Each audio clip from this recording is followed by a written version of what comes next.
తిరుపతిరావు గారు దయచేసి మాట్లాడండి. అగ్రవర్ణ దురహంకారం మీద, అంటరానితనం మీద నిన్న జగన్ గారు చేసిన వ్యాఖ్యలపై మీ విశ్లేషణ ఏమిటి? జై శ్రీరామ్ కొమ్మనేని గారు. జై శ్రీరామ. ఓకే, మొత్తం దేశమంతా దేశవ్యాప్తంగా జై శ్రీరామ్ నినాదంతో మొత్తం చేసేయాలని చూస్తున్నట్టున్నారా మీరు? మేము రేపు 22వ తేదీ ఏదైతే బాలరాముని విగ్రహ ప్రతిష్ఠ సందర్భంగా గత 2 రోజులుగా మేము నమస్కారం అనే పదాన్ని వాడట్లేదు, అందరూ కూడా జై శ్రీరామ్ అనే పదాన్ని వాడుతున్నాం. ఓకే, ప్రసాద్ రెడ్డి గారు జై శ్రీరామ్ అని అంటారు అనరు అనే ఉద్దేశంతో శ్రీనివాసరావు గారు అట్లా అన్నారు. నేను చిన్నప్పటి నుంచి రామభక్తులని భద్రాచలం పలుసార్లు విజిట్ చేశాను.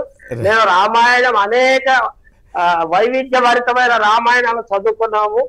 నేను కూడా జై శ్రీరామ్ అని అంటున్నాను. రైట్, మీరు అనుకోండి, కానీ ఇప్పుడు చర్చ జై శ్రీరామ్ గురించి కాదు కదా. రైట్, తిరుపతిరావు గారు, ప్రసాద్ రెడ్డి గారిని ఎవరు అనుమానించలేదు, మీరు అనవసరంగా కంగారు పడుతున్నారు. లేదండి, కొంచెం బ్యాక్గ్రౌండ్ ఉంది. రైట్, అండ్ తిరుపతిరావు గారు ఎప్పుడన్నా అన్నారేమో మిమ్మల్ని, నాకు తెలియదు. ఓకే, తిరుపతిరావు గారు మాట్లాడండి. కొమ్మనేని గారు, ఏదైతే మేము దేశవ్యాప్తంగా ఈ జై శ్రీరామ్ నినాదం తీసుకున్నామో దానికి పరిపక్వత వచ్చింది ఇప్పుడు ప్రసాద్ రెడ్డి గారి తాలూకా వ్యాఖ్యలు. దీనికోసమే మేము తీసుకున్నాం, అంతే, ఇంకేగా. అయితే ఒకటి,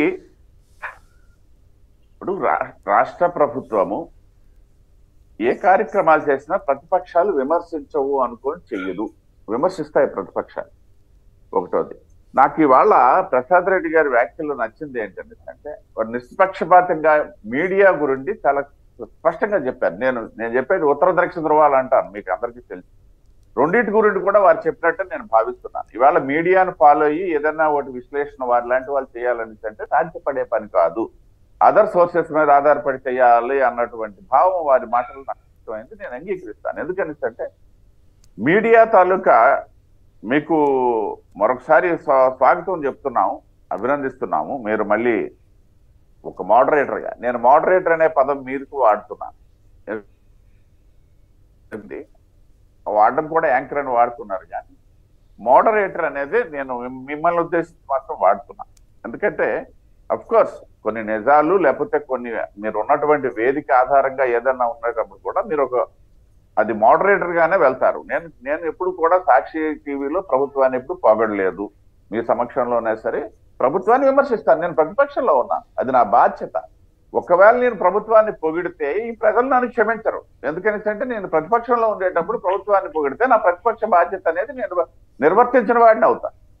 అయితే ఇక్కడ ఒక విషయం, అంబేద్కర్ విగ్రహావిష్కరణ వరకు తీసుకున్నట్లయితే ఇది గత ప్రభుత్వ సమయంలోన తీసుకున్నటువంటి నిర్ణయం. అది అమరావతి ప్రాంతంలో ఆనాటి ప్రభుత్వ అధినేత తీసుకుంటానని చెప్పటం, దాన్ని ఈ ప్రభుత్వం వచ్చిన తర్వాత సరే అమరావతి విషయంలో ఈ ప్రభుత్వం తీసుకున్నటువంటి యూటర్న్ డెసిషన్ నేపథ్యంలో విజయవాడ తీసుకొచ్చారు.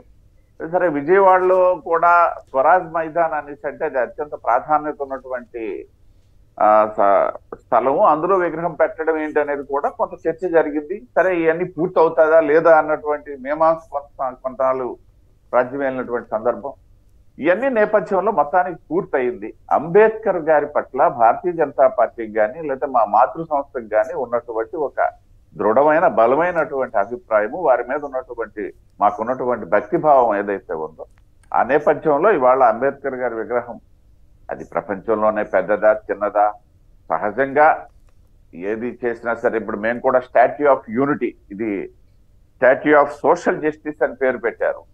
మేము గత 10 సంవత్సరాల కిందట స్టాట్యూ ఆఫ్ యూనిటీ అని చెప్పేసి ఏదైతే సర్దార్ వల్లభాయ్ పటేల్ గారి విగ్రహం గుజరాత్ లో పెట్టడం ఏదైతే జరిగిందో దానికి సంబంధించి ఇవాళ కూడా అది ఒక ప్రపంచ వింతల్లోనే ఒక వింతగా మారిపోయినటువంటి సందర్భము. అక్కడ ఇవాళ దాని సందర్శకులు కూడా అదే స్థాయిలో పెరిగినటువంటి సందర్భం. ఆ ప్రాంతం అంతా కూడా ఒక టూరిజం స్పాట్ గా డెవలప్ అయిపోయినటువంటి సందర్భాన్ని కూడా ఇక్కడ నేను కోట్ చేస్తాను. సో ఒకటైతే మాత్రం వాస్తవం, విగ్రహం ఆవిష్కరించిన తర్వాత సహజంగా ఎవరు మాట్లాడినా సరే మాట్లాడినటువంటి మాటలు వాళ్ళు ఆ సామాజిక వర్గాలకి, ఇక్కడ అంబేద్కర్ గారిని ఒక సామాజిక వర్గానికి చెందినటువంటి వ్యక్తిగా చిత్రీకరించడం కూడా బాధాకరం.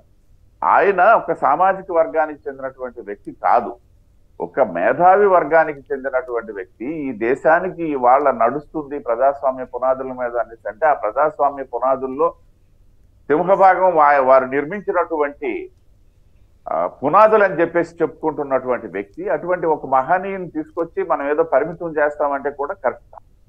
అయితే ఒక విషయం ఇక్కడ నేను స్పష్టం చేస్తాను.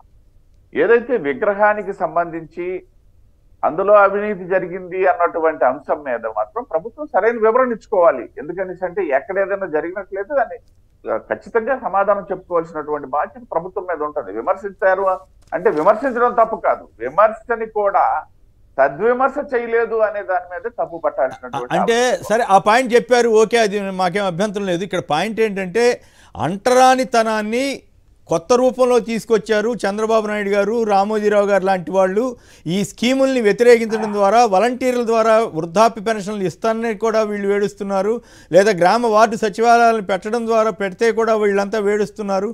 సో ఈ రకమైన అంటరానితనాన్ని అంటే ప్రజల దగ్గరికి ప్రభుత్వం వెళ్ళడాన్ని వీళ్ళు సహించలేకపోతున్నారన్న జగన్ గారి వ్యాఖ్యల మీద మీరేమైనా స్పందిస్తే బాగుంటుంది.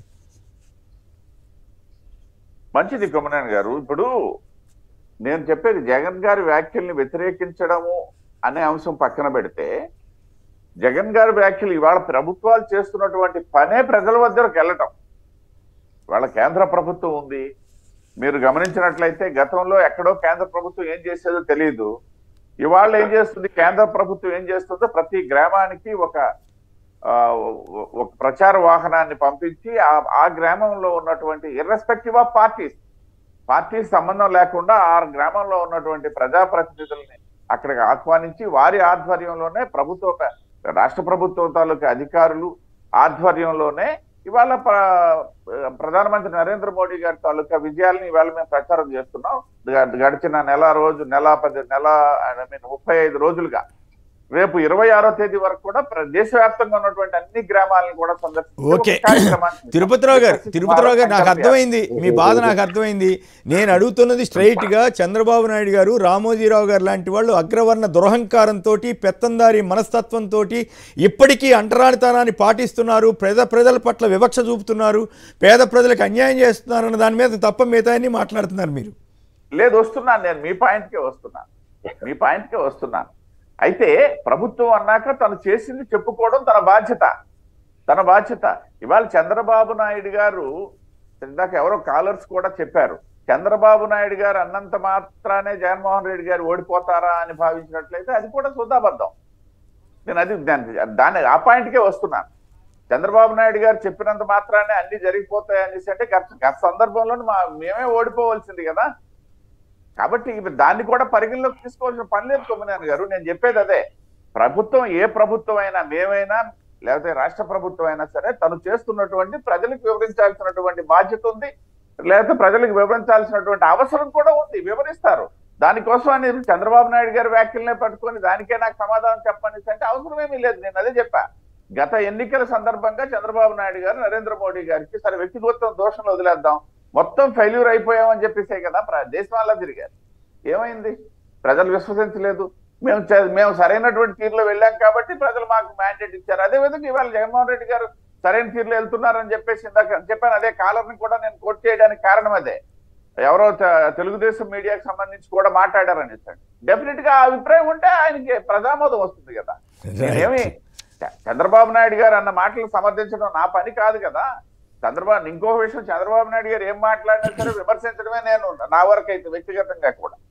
కాబట్టి ఇది ఇప్పుడు ఉన్నటువంటి కాంటెక్స్ట్ లో మనం ఒకసారి తీసుకున్నట్లయితే విమర్శించారు అనేసి అంటే విమర్శించండి, విమర్శల్ని ప్రజలు స్వీకరిస్తే రైట్ ఆ విధంగా ఉంటది, విమర్శలు తిప్పి కొడితే ఈ విధంగా ఉంటది. రైట్, ఓకే అండి.